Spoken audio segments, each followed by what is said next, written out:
ابھی تک کی گفتگو میں آپ یہ سمجھ چکے ہوں گے کہ ایمان بڑھانا ہے، اور ایمان بڑھتا کس سے ہے؟ زور سے بولیں، ایمان کس سے بڑھتا ہے؟ قرآن سے۔ ادھر ایمان لائے، ادھر قرآن پڑھنا شروع کیا، قرآن پڑھنے کے نتیجے میں ایمان بڑھا۔ یہی بات قرآن بتا رہا ہے، اور یہی بات عبداللہ ابن عمر کے قول میں موجود ہے، ابن ماجہ کے اندر مذکور ہے۔ بس سمجھ کے قاعدے سے مدرسوں میں کیا ہوتا ہے یہ بتا دیجیے مجھے، میرا سوال ہے آپ سے، مدرسوں میں کیا ہوتا ہے؟ قرآن پڑھایا جاتا ہے، تعلیم دی جاتی ہے، ہمارے نوجوان صاحب سے بتایا مجھ سے بھی ماشاءاللہ۔ آپ کا جواب صحیح ہے، یہاں پڑھائی ہوتی ہے، تعلیم دی جاتی ہے، قرآن پڑھایا جاتا ہے۔ اگر آپ یہ کہہ دیں، توجہ سے سنیے گا، کہ مدرسوں میں نبی والا کام ہوتا ہے، کیا کہتے ہیں آپ؟ مدرسوں میں نبی والا کام ہوتا ہے، تو یہ سچ ہے یا غلط ہے؟ درست بولیے، اور کچھ آپ کو شک اور شبہ ہے تو مجھے بتا دیجیے گا۔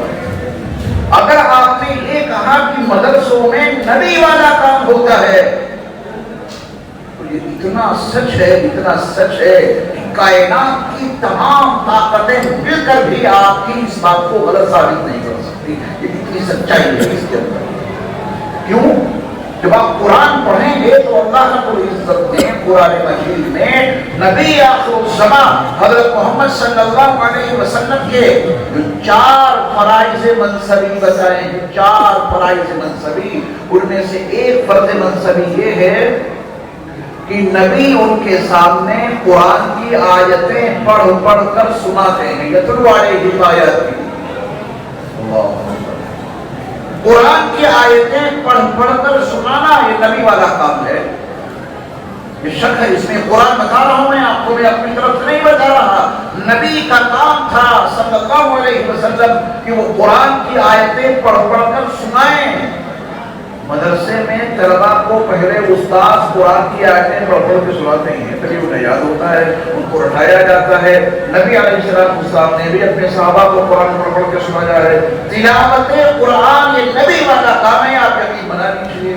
یتلو علیہم آیاتہ، نبی ان کے سامنے قرآن کی آیتوں کی تلاوت کرتے ہیں۔ قرآن کی آیتوں کی تلاوت کرنا یہ نبی والا کام ہے۔ زور سے بولیں، ہے نا؟ کہاں سے ثابت ہے؟ میں کسی بزرگ کا قول نقل نہیں کر رہا ہوں، میں تو آپ کو قرآن سنا رہا ہوں۔ یتلو علیہم آیاتہ، نبی ان کو قرآن پڑھ پڑھ کے سناتے تھے، نبی ان کے سامنے قرآن کی آیتوں کی تلاوت کرتے تھے۔ قرآن کی آیتوں کی تلاوت کرنا یقیناً 100% صحیح ہے یہ قول کہ یہ نبی والا کام ہے، قرآن کی تلاوت کرنا، ٹھیک ہے۔ نبی کے فرائض منصبی میں ایک کام یہ بھی شامل ہے، وَيُعَلِّمُهُمُ الْكِتَابَ، وہ نبی صلی اللہ علیہ وسلم ان کو کتاب یعنی قرآن سکھاتے تھے۔ نبی کیا کرتے تھے؟ قرآن سکھاتے تھے۔ نبی پر قرآن نازل ہوتا تھا، اتنا قرآن میرے مصطفیٰ اپنے صحابہ کو یاد کرا دیتے تھے، اور 23 سالہ پیغمبرانہ زندگی میں ادھر قرآن کا نزول مکمل ہوا، رب کعبہ کی قسم ادھر صحابہ کا حفظ مکمل ہوا۔ اس شان و شوکت کے ساتھ میں مصطفیٰ نے اپنے صحابہ کو حفظ کرایا ہے۔ ادھر قرآن کا نزول مکمل ہوا اور ادھر صحابہ کا حفظ مکمل ہوا۔ صحابہ کو حفظ کس نے کرایا؟ نبی علیہ السلام نے۔ مدرسے میں بچوں کو یہاں کے اساتذہ حفظ کراتے ہیں، نبی والا کام ہو رہا ہے، اور بھی کچھ اس میں شک و شبہ کی گنجائش ہے۔ بڑے مدارس میں آپ جائیے، حافظ بچوں کو قرآن سمجھاتے ہیں، وہ قرآن کی آیتوں کا ترجمہ، اس کی تفسیر، اس کا افہام اور تفہیم کرنے کے لیے بڑے مدرسوں میں محنت ہوتی ہے۔ قرآن کے الفاظ سکھانا، اس کے معنی بتانا، یہ بھی نبی والا کام ہے، یقیناً نبی والا کام ہے۔ مگر یہ بول بولے نہیں گئے، جب بول بولے نہیں جاتے تو پھر لوگ چور سمجھ جاتے ہیں۔ آج کے اس دینی ادارے کے جلسے میں شریک ہو کر آپ اس سبق کو یاد کر کے لے جائیں کہ آپ پورے وثوق کے ساتھ، پورے یقین کے ساتھ یہ کہنے والے بن جائیں کہ مدرسوں میں نبی والا کام ہوتا ہے، کیونکہ وہاں قرآن سنایا بھی جاتا ہے، وہاں قرآن سکھایا بھی جاتا ہے، اور قرآن سنانا بھی نبی والا کام ہے اور قرآن سکھانا بھی نبی والا کام ہے۔ یہ دونوں کام مدرسوں میں ہوتے ہیں، لہذا مدرسوں میں نبی والا کام ہوتا ہے۔ اب کہیں گے پورے یقین کے ساتھ بتائیں آپ مجھے مدرسوں میں کیا ہوتا ہے؟ نبی والا کام ہوتا ہے۔ کوئی آپ سے دلیل مانگے تو قرآن مجید میں متعدد مقامات پہ مضمون موجود ہے، نبی کے فرائض منصبی میں یہ دو کام اللہ رب العزت نے بتائے ہیں۔ آپ بھی تو نبی والا کام کرتے ہیں، وضو کرتے ہیں، وضو کرنا کس کا کام ہے؟ نبی والا۔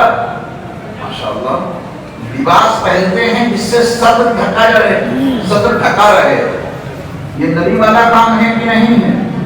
نبی والا کام ہے۔ یا کس کس کو گنائیں گے کہ یہ نبی والا کام ہے، یہ نبی والا کام ہے، یہ نبی والا کام ہے؟ سرما لگاتے ہیں، نبی والا کام ہے کہ نہیں؟ کنگھی کرتے ہیں، نبی والا کام ہے کہ نہیں؟ جتنے بھی کام آپ کرتے ہیں سنت کی اتباع میں، وہ سارے کام کس کے ہیں؟ نبی والے۔ تو پھر کس کو گنائیں کہ اس کی حقیقت قرآن کی آیت میں دیکھیں، اور اجتماعی طور پر، مجموعی طور پہ آپ حقیقت کو آج کی وجہ سے سمجھ لیں۔ وَمَا أَرْسَلْنَا رَسُولٍ إِلَّا لِيُطَاعَ بِإِذْنِ اللَّهِ، کسی رسول کو ہم نے بھیجا اسی لیے کہ اطاعت کی جائے اس رسول کی اللہ کے حکم سے۔ رسول نے جو کام کیا اس کی اتباع، اس کی پیروی ہمیں اور آپ کو کرنی ہے۔ ظہر کی نماز سے پہلے 4 سنتیں پڑھتے ہیں، بولیے وہ 4 سنتیں نبی والا کام ہے کہ نہیں؟ ہر سنت نبی والا کام ہے۔ اب آپ ایک کام کو اگر لے کر بیٹھ جائیں اور یہ کہیں کہ یہ نبی والا کام ہے، تو دیگر کام کے اختیار کس دنیا میں جائیں گے؟ اگر آپ ایک کام کو لے کے بیٹھ جائیں اور یہ کہیں یہ نبی والا کام ہے، یہ نبی والا کام ہے، بے شک وہ نبی والا کام ہے۔ جو اور کام ہے میرے مصطفیٰ کی سنت کے حوالے سے، وہ کس کے کام ہیں مجھے بتائیے؟ وہ سارے کے سارے نبی والے کام ہیں۔ جتنی سنتیں ہیں وہ سب نبی والی سنتیں ہیں۔ آپ کو سب پہ عمل کرنا ہے۔ لَقَدْ كَانَ لَكُمْ فِي رَسُولِ اللَّهِ أُسْوَةٌ حَسَنَةٌ، تمہارے لیے اللہ کے رسول صلی اللہ علیہ وسلم کی ذات گرامی میں بہترین نمونے عمل موجود ہے۔ ہر سنت پہ عمل کرو اس یقین کے ساتھ کہ یہ نبی والا کام ہے، ہر سنت پہ عمل کرو اس یقین کے ساتھ کہ یہ نبی والا کام ہے، تو جھگڑے سارے ختم ہو جائیں گے۔ ایک کام نہیں کرنے بیٹھا، میں نے کہا کہ نبی والا کام ہے، مدرسے میں نبی والے کام ہوتے ہیں، اور دوسرے کام آپ نے کیے، آپ نے کہا کہ نہیں مدرسے میں نبی والا کام کہاں ہوتا ہے؟ جو ہم کر رہے ہیں وہ نبی والا کام ہے۔ وَمَا أَرْسَلْنَا مِن رَّسُولٍ إِلَّا لِيُطَاعَ بِإِذْنِ اللَّهِ، اس آیت کی روشنی میں سارے کے سارے اہل سنت والجماعت یہ اپنا عقیدہ بنا لیں کہ ہم جس سنت پر بھی عمل کر رہے ہیں یہ نبی والا کام ہے۔ نبی والے کام کو ہی تو سنت کہتے ہیں۔ تو ہمارے بول، ہمارے الفاظ، اس کی وجہ سے اسلام میں بلا وجہ میں لوگوں نے تنقید پیدا کر دی۔ ساری سنتیں کس کی؟ نبی کی۔ ساری سنتوں پہ کام کرنا، ساری سنتوں پہ عمل کرنا یہ نبی والا کام ہے۔ اس کو آپ دلوائیں گے؟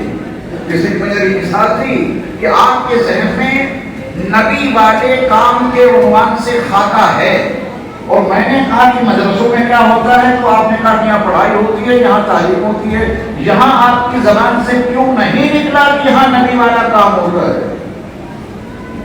کہنا چاہیے، لیکن اگر آپ نہیں کہتے تو کوئی حرج نہیں ہے، اس لیے کہ ساری کی سنتیں نبی والے کام ہوتے ہیں، ٹھیک ہے نا؟ نماز میں کتنی سنتیں ہیں؟ بولیے 51۔ نماز میں 51 سنتیں ہیں۔ عبادت اللہ کے لیے ہو رہی ہے اور پوری عبادت میں نبی والا کام ہو رہا ہے۔ ایک کام ہٹا کے دکھا دیجیے، نبی والا جو کام ہے اسے ہٹا دیجیے، وہ عبادت نہیں باقی بچے گی۔ نبی جب بھی نماز پڑھتے تھے تو قبلے کی طرف منہ کر کے نماز پڑھتے تھے، اور آپ نے قبلے کی طرف منہ کر کے نماز ادا کی۔ کوئی نماز پڑھ رہے ہیں آپ اللہ کے لیے، لیکن نماز میں کام کر رہے ہیں آپ نبی والا، کیونکہ آپ نے قبلے کی طرف اپنا چہرہ کر رکھا ہے۔ یہ قرآن مجید کی ایک آیت کے حوالے سے اس مضمون کو میں آپ کو سمجھاتا ہوں، باتیں سمجھ میں آ رہی ہیں قاعدے سے؟ اب آپ بتائیے کہ ایسی باتیں قرآن و حدیث کی کچھ شور شرابے میں سمجھ میں آ سکتی ہیں؟ دیکھیے قرآن مقدس کے 6 پارے میں سورۃ المائدہ کی ایک آیت ہے، یا ایھا الذین آمنوا اذا قمتم الی الصلاۃ فاغسلوا وجوہکم وایدیکم الی المرافق وامسحوا برؤوسکم وارجلکم الی الکعبین۔ یہ 6 پارے میں سورہ مائدہ میں ہے۔ اللہ نے ایمان والوں کو آواز دی اور یہ کہا، اے ایمان والو، ہم سب ہیں ایمان والے، یہ ہمارے اور آپ کے لیے آواز ہے، اے ایمان والو اذا قمتم الی الصلاۃ، جب تم نماز کا ارادہ کرو، تمہارا وضو نہیں ہے تو تمہیں 4 کام کرنے ہیں نماز سے پہلے۔ نماز سے پہلے ایمان والوں کو کتنے کام کرنے ہیں؟ 4 وضو کے لیے۔ پہلا کام اللہ نے بتایا کہ چہرے دھو، فاغسلوا وجوہکم، پہلا کام اللہ نے کیا بتایا وضو میں؟ اپنے چہرے دھو۔ دوسرا کام بتایا دونوں ہاتھ کوہنیوں سمیت دھو۔ تیسرا کام بتایا سروں کا مسح کرو، اور چوتھا کام بتایا اپنے پیروں کو ٹخنوں سمیت دھو۔ یہ کس کا آرڈر ہے؟ اللہ کا آرڈر ہے۔ نماز پڑھنے سے پہلے کام کرنا ہی پڑے گا، یا ہو جائے کس کے بغیر؟ میاں ایک صاحب کو پوری زندگی بغیر وضو کے پڑھتے رہے، ایسی کوئی مجلس ہوگی اس میں مولوی صاحب نے بتایا کہ وضو سلیقے سے کیا کرو کیونکہ بغیر وضو کے نماز نہیں ہوتی، تو وہ مولوی صاحب پر چڑھ بیٹھے یہ کہتے ہوئے کہ میاں تم کہتے ہو کہ بغیر وضو کی نماز نہیں ہوتی، ہماری تو بغیر وضو کی 40 سال سے ہوتی آ رہی ہے، اب ہو جاتی ہے، کیوں نہیں ہوگی بغیر وضو کے؟ اللہ کا حکم ہے کہ تمہیں یہ 4 کام کرنے ہیں نماز سے پہلے، اس سے بغیر تمہاری نماز نہیں ہوگی۔ کرتے ہیں آپ لوگ یہ 4 کام؟ جھوٹ نہ بولیے، آپ نے کبھی بھی ایسے نہیں کیا جیسے اللہ نے بتایا۔ اللہ کا آرڈر یہ ہے کہ وضو کرنے کے لیے پانی لو اور ڈائریکٹ اپنا چہرہ دھو، یہ اللہ کا آرڈر ہے۔ اللہ نے وضو میں پہلا کام کیا بتایا؟ چہرے دھونے کا کام ہے۔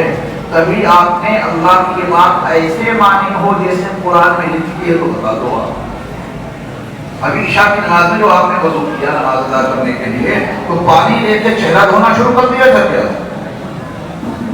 یہ ہاتھ کیوں دھوئے آپ نے؟ یہ سوال ہے۔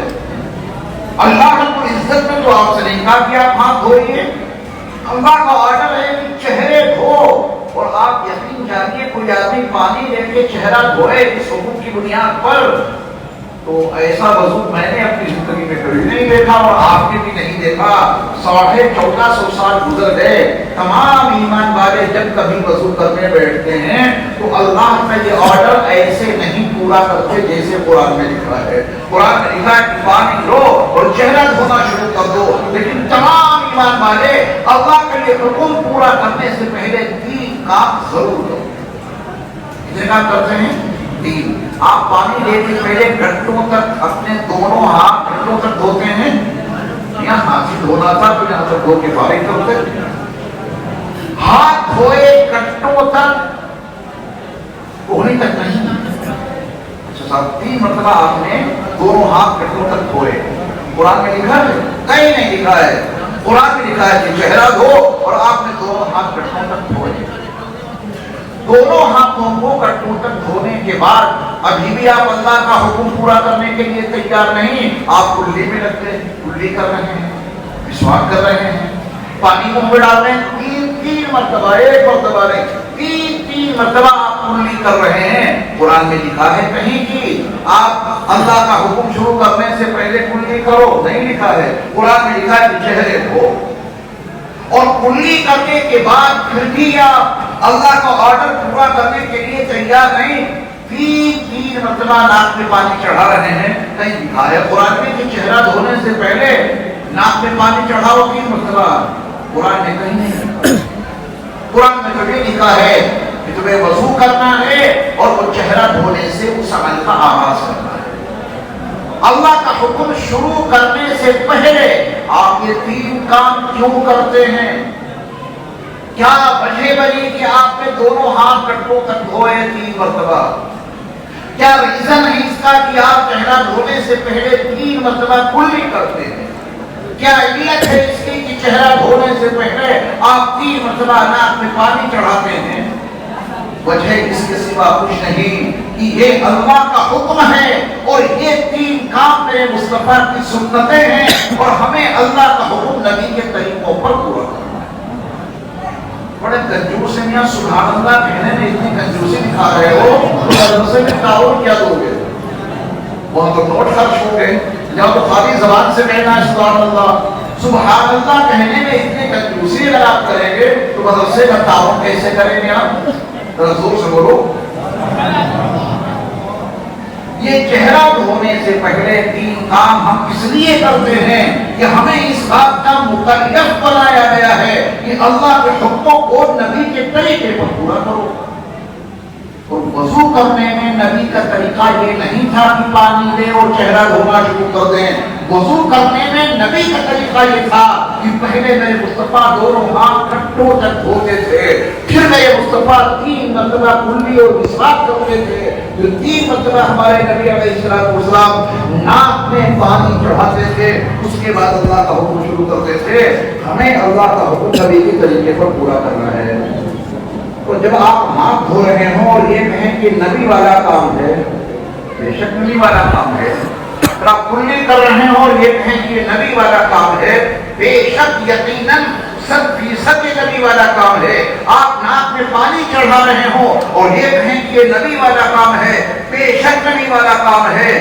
کسے آپ گنیں گے اور کس کے بارے میں آپ یہ کہیں گے کہ یہ نبی والا کام ہے؟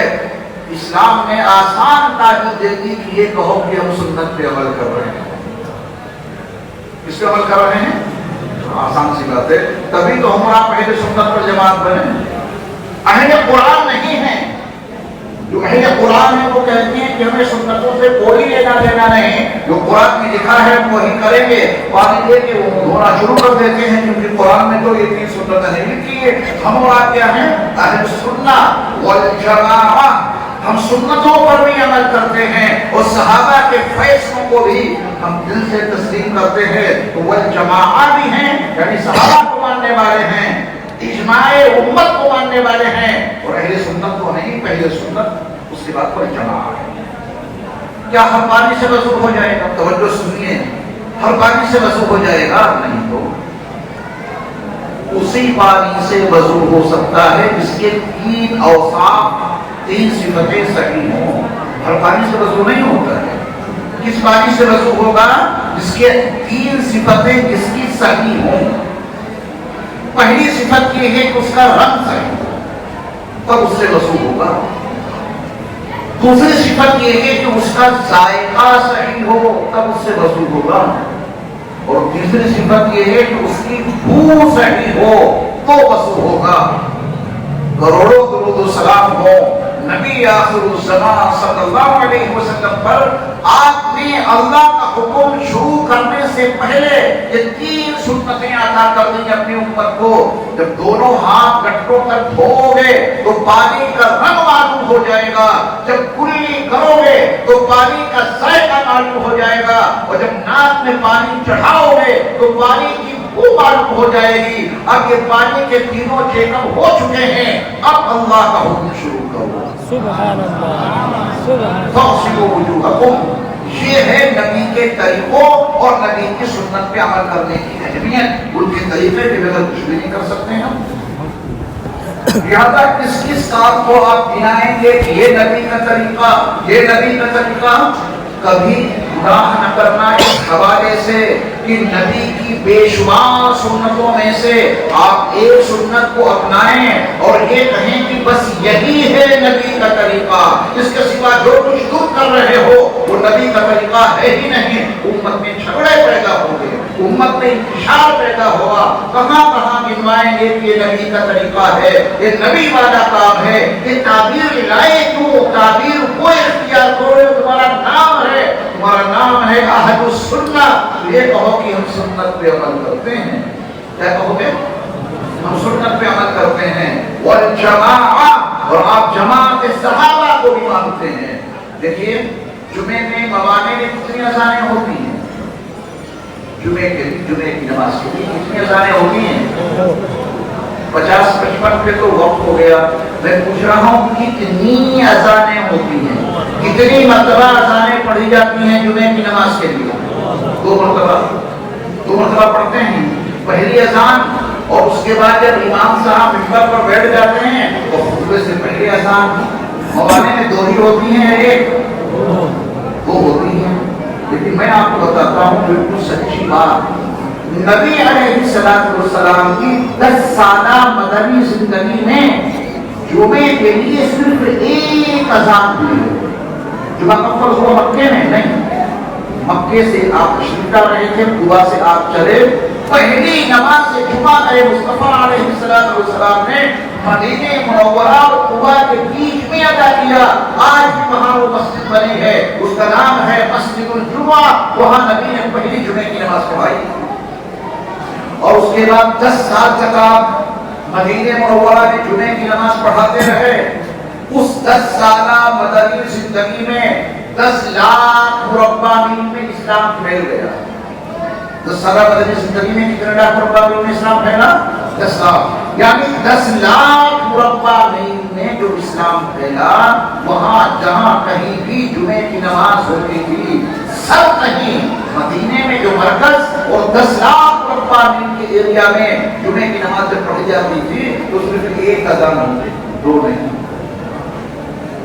اور موانع میں 2 ہوتی ہیں. نبی کی پوری زندگی میں جمعے میں 2 اذانیں نہیں ہوئی. صدیق اکبر رضی اللہ تعالیٰ عنہ کا دور خلافت آتا ہے. صدیق اکبر رضی اللہ تعالیٰ عنہ کے پورے دور خلافت میں مدینہ منورہ میں اور جتنا اسلام پھیلا وہاں پورے حلقے میں بس ایک اذان ہوتی تھی. حضرت عمر کا دور آ گیا. حضرت عمر ابن خطاب رضی اللہ تعالیٰ عنہ کے دور خلافت میں جتنا اسلام پھیلا، ایران فتح ہو گیا، شام فتح ہو گیا، جتنا علاقہ پھیلا مدینے میں بھی اور تمام خطوں میں جہاں جہاں مسلمان آباد ہیں، جمعے کے لیے بس ایک اذان ہوتی ہے، 2 نہیں. آپ زیادہ پریشان ہو رہے ہوں گے یہ موانع میں بدعت تو نہیں چل رہی ہے.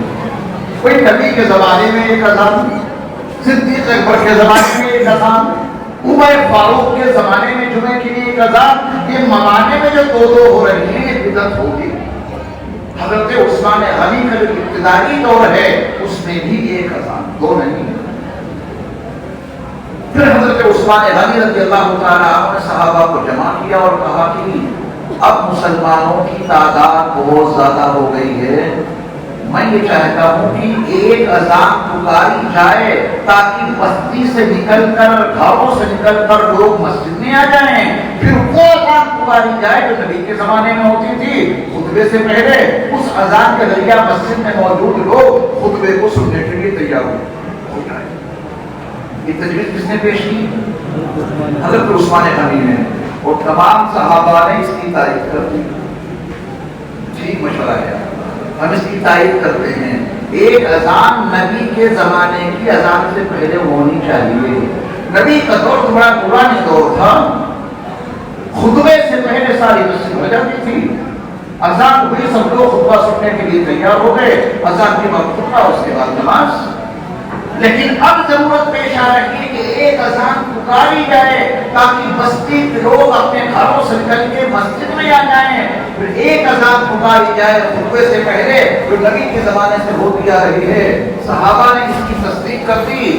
مولانا والوں نے کہا کہ بھائی ہم تو اسے ضرور مانیں گے کیونکہ ہم اہل سنت ہی نہیں ہیں، ہم اہل سنت کے ساتھ ساتھ میں والجماعت بھی ہیں. ہم نبی کی سنتوں کو بھی مانتے ہیں اور نبی کے صحابہ کے فیصلوں کو بھی ہم مانتے ہیں. اور اگر آپ اس کو تلاش کریں نبی کے زمانے سے تو دوسری اذان کا کوئی جواب نہیں دے پاؤ گے. کوئی آئے گا بہکا کے چلا جائے گا، بوانے والے اذان چھوڑ دیں گے تو سنی رہ جائیں گے. وہ جماعت سے ان کا رشتہ ختم ہو جائے گا. اپنا نام یاد ہے آپ کو، کیا نام ہے آپ کا؟ اہل السنہ والجماعہ. ہم سنتوں پر بھی عمل کرتے ہیں اور جماعت صحابہ کے فیصلوں کو بھی ہم مانتے ہیں. جو ان کا فیصلہ ہے وہ ہم مانتے ہیں. یہ اذان کا مسئلہ ہو یا طلاق کا مسئلہ ہو، حضرت عمر فاروق رضی اللہ تعالیٰ عنہ کے دور میں جو طلاق کا فیصلہ ہوا اسے بھی ہم مانتے ہیں. آخر میں آپ کو ایک سبق سنایا دیتا ہوں، کیونکہ قرآن کے حوالے سے میں نے ساری باتیں کی ہیں، مجھے حدیث کا بھی حوالہ دیا ہے. اگر کوئی شخص آپ سے یہ پوچھے، آپ کا آخری سبق ہے آج کی مجلس کا، اگر آپ سے کوئی شخص یہ پوچھے کہ پورے قرآن میں لکھا کیا ہے، ذرا اس کو اختصار کے ساتھ ہمیں سمجھا دو، پورا قرآن اس کا خلاصہ ہمیں بتا دو، تو شاید ہم میں سے کسی کے پاس یہ صلاحیت نہیں ہے کہ پورے قرآن کا خلاصہ بتا دیں. ہمارے سلسلے عالیہ قادریہ کے بہت بڑے بزرگ گزرے ہیں.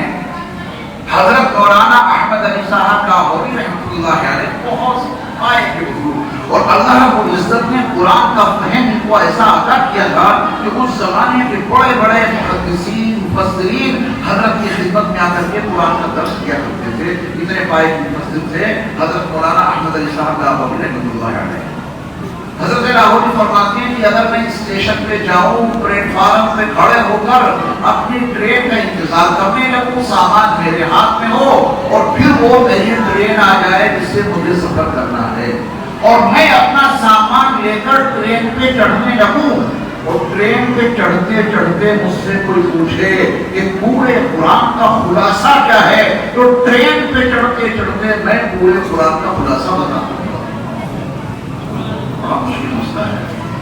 میں اپنی بات بتاتا ہوں، آپ اپنے بارے میں فیصلہ کر لینا. میں ٹرین پہ چڑھ رہا ہوں نا، اور اس سے کوئی مسئلہ معلوم ہے میں تو بتاؤں گا نہیں، اور اس کو ڈانٹ دوں گا الگ کہ بڑے احمق آدمی ہو، ٹرین پہ چڑھتے چڑھتے کوئی مسئلہ پوچھا جاتا ہے.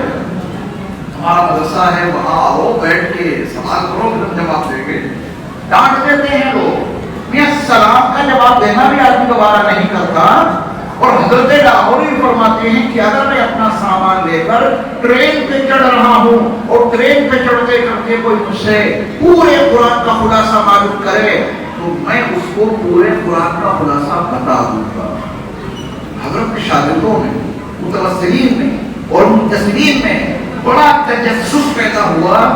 سب نے کہا کہ حضرت اس ہمی کے عالم میں مختصر سے وقت میں ٹرین پہ چڑھتے چڑھتے پورے قرآن کا خلاصہ آپ کن الفاظ میں بیان کریں گے، ہمیں بھی بتا دیجیے. تو حضرت نے فرمایا کہ میں اس سے یہ کہہ دوں گا، یہ سننے کی چیز، یاد کرنے کی دونوں چیزیں، سننا بھی ہے پوری توجہ سے اور یاد بھی کرنا ہے، اور پورے ممالک کے ہر گھر میں اس کی دعوت پہنچانی ہے آپ کو، اس کی تبلیغ کرنی ہے آپ کو.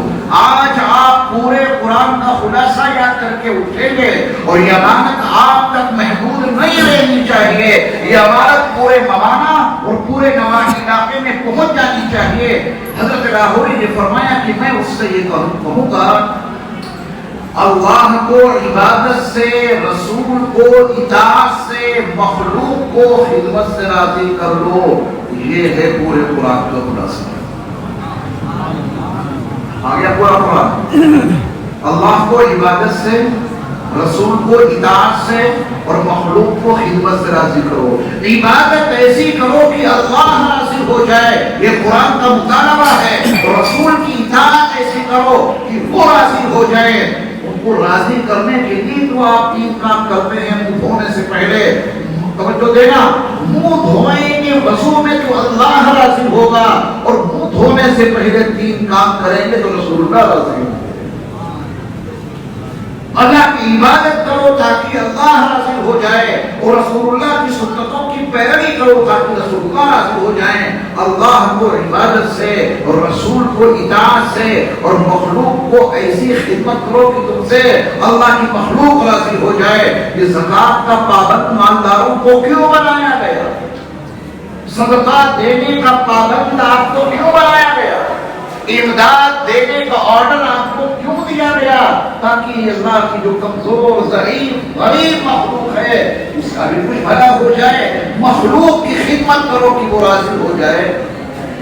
رمضان میں تراویح کے موقع پر اماموں کو اتنا ہدیہ دے دو، اتنا ہدیہ دے دو کہ وہ راضی ہو جائے. ممانے والے روکتے تو نہیں اتنی ہدیہ مت دینا، منع کرتے ہو کیا؟ میاں ہدیہ دینا کسی کے لیے نہیں منع ہے، کبھی نہیں منع ہے۔ جو امامت تراویح آپ کے لیے کرتے ہیں، ہاتھ کیوں رک گیا آپ کا؟ کیا یہ اللہ کی مخلوق میں شامل نہیں ہے کیا؟ ان کو ہدیہ ضرور دیا کرو، اس سے آپ کی زندگی کے مقاصد پورے کریں گے اللہ تعالیٰ۔ آپ نے حافظ قرآن کی خدمت کی ہے، بخاری کے اندر تو اس فاحشہ عورت کا تذکرہ موجود ہے جس نے ایک لقدق میدان میں بلکتے سسکتے پیاسے کتے کو اپنے دوپٹے کو نکال کر موزے کے چمڑے کے موزے کو اس میں باندھ کر اور کنویں سے پانی نکالا اور اس بلکتے سسکتے پیاسے کتے کو پلا دیا۔ وہ اللہ کی مخلوق ہے، میرے اللہ کو اس کی ادا ایسی پسند آئی، ایسی پسند آئی۔ میرے مصطفیٰ صلی اللہ علیہ وسلم کا فرمان عالی شان ہے کہ میں نے اس عورت کو جنت میں دیکھا ہے۔ فقہی مسائل الگ ہیں اور خدمت کی مسائل الگ ہیں۔ فقہی مسائل یہ ہیں کہ کتے کا لعاب لگ جائے تو کرتا ناپاک، کتے کا لعاب لگ جائے تو ہاتھ ناپاک، دھوئے بغیر نماز نہیں ہوگی۔ یہ فقہی مسائل ہیں اور خدمت کے مسائل یہ ہیں اگر خنزیر بھی زخمی پڑا ہے اور خنزیر بھی اگر پیاسا ہے اور خنزیر بھی اگر بھوکا ہے تو ایمان والو اللہ کی مخلوق کی خدمت کے عنوان سے اس کی بھی خدمت کرنی پڑے، اللہ کی مخلوق ہے۔ اور یہ ہے پورے قرآن کا خلاصہ، اللہ کو عبادت سے کہیے میرے ساتھ، اللہ کو عبادت سے۔ آپ لوگ بھوکے ہیں، آواز نہیں نکل رہی، یا گھر سے کھانا وانا کھاتا ہے اٹھ گئی، زور سے بولنا، اللہ کو عبادت سے، رسول کو اطاعت سے، مخلوق کو خدمت سے راضی کر دو۔ دیں گے اس کی دعوت، مولانا کے ہر گھر میں یہ خبر پہنچ جائے گی، کوئی گھر باقی نہ بچے، کوئی مرد، کوئی عورت، کوئی جوان، کوئی بوڑھا، کوئی بچہ، کوئی لڑکا، کوئی لڑکی باقی نہ بچے جسے آپ جا کر یہ قرآن کا پورا خلاصہ یاد نہ کرا دے، ضرور یاد کرائیے، سب تک اس کی دعوت پہنچائیے۔ اگر آپ نے یہ کام کیا، قرآن کا خلاصہ اللہ کے بندوں تک پہنچایا، جس کو بھی اللہ توفیق عطا کر دے، ساری عبادتیں اللہ کے لیے، ساری اطاعتیں رسول اللہ کے لیے اور مخلوق کی خدمت، یہ ہے پرانی تعلیمات کا خلاصہ۔ اب کیا کرنا ہے بتائیے، میرا بیان تو پورا ہو گیا، اب اس سے زیادہ سبق نہیں ہوگا۔ اتنا سبق اگر آپ نے یاد کر لیا، نبی والا کام کے عنوان سے نبی کی بات پہ عمل کریں گے کہ یہ نبی والا کام ہے، یا اس پر سنت کے عنوان سے عمل کریں گے؟ سنت کے عنوان سے، یہ ہمارے نبی کی سنت ہے، بس اسے کسی آپ گنائیں گے۔ پہلے ہم نے ایمان سیکھا پھر قرآن سیکھا، کیا دونوں کے درمیان میں کوئی گیپ ہے؟ کوئی گیپ نہیں ہے، ادھر ایمان ادھر قرآن۔ جو مدرسے بچے قرآن سیکھتے ہیں، کیا آپ اس کو یہ کہہ کے اٹھائیں گے کہ یہ کیا کام تم نے شروع کر دیا؟ پہلے ایمان سیکھو بعد میں قرآن سیکھنا۔ تو طلباء اور مدرسین کو یہ بتا دینا چاہیے کہ یہ ایمان سیکھ چکے ہیں، لا الہ الا اللہ محمد رسول اللہ پڑھ چکے ہیں، اب انہیں قرآن سیکھنے دو، اسی قرآن سے ان کے ایمان میں اضافہ ہوگا۔ قصوں کہانیوں سے قرآن میں اضافہ نہیں ہوگا، جو اضافہ ہوگا وہ بڑا پھسپھسا ہوگا، ایک دم سے ٹھے جائے گا، اور قرآن کے حوالے سے جو ایمان میں اضافہ ہوگا وہ بڑا پختہ اور مضبوط ہوگا۔ اور پورے قرآن کا خلاصہ میں نے آپ کو بتا دیا۔ اللہ کی عبادت وضو کرنے میں نے بتایا کہ یہ کام اللہ کا ہے، اس سے پہلے 3 کام رسول اللہ کے ہیں۔ چہرہ دھونے سے جو کام شروع کرو گے اس سے اللہ راضی ہوگا، اس سے پہلے نبی کی سنتوں پہ عمل کرو گے اس سے رسول اللہ راضی ہوں گے۔ پہنچا دیں گے دعوت انشاءاللہ۔ تو حضرت پوچھ لیے کیا پروگرام؟ چلیے جب تک حضرت آ رہے ہیں، آپ دعا سے پہلے دعا کے بارے میں ایک سبق اور دے دیجیے۔ علامہ ابن تیمیہ کے شاگرد حافظ ابن قیم نے ذات المعاد میں لکھا ہے، اس میں آپ کو 4 باتیں یاد کرنی ہیں۔ عبادت کا قبلہ اللہ، اطاعت کا قبلہ رسول اللہ، نماز کا قبلہ بیت اللہ۔ نماز کدھر منہ کر کے پڑھتے ہیں؟ بیت اللہ کی طرف۔ جو سبق یاد کرنا ہے آپ کو وہ یہ ہے دعا کا قبلہ عرش اللہ. کہیے اسی سبب ہے آج کا دعا کا قبلہ. جب آپ نماز کے لیے ہاتھ اٹھاتے ہیں تو ایسے ہتھیلیاں رکھیں جو سامنے قبلہ ہے. اور جب آپ کو دعا مانگنی ہو تو دعا کا قبلہ عرش اللہ ہے. آپ دعا میں ہاتھ اٹھائیں تو یہ ہتھیلیاں کدھر ہونی چاہیے؟ قبلے کی طرف اٹھائیے. ایسے کیجیے سب لوگ. بعض لوگوں کو آپ نے دیکھا ہوگا، بعض کیا کہا جائے، اکثر لوگوں کو دعا گھنٹے بھر کی ہو یا آدھے گھنٹے کی، بس ایسے ہی ہاتھ رگڑتے رہتے ہیں، ہے نا؟ ایسے عادت میں شامل کر لیا ہے. پتہ ہی نہیں چلتا کہ کچھ مانگ بھی رہے ہیں.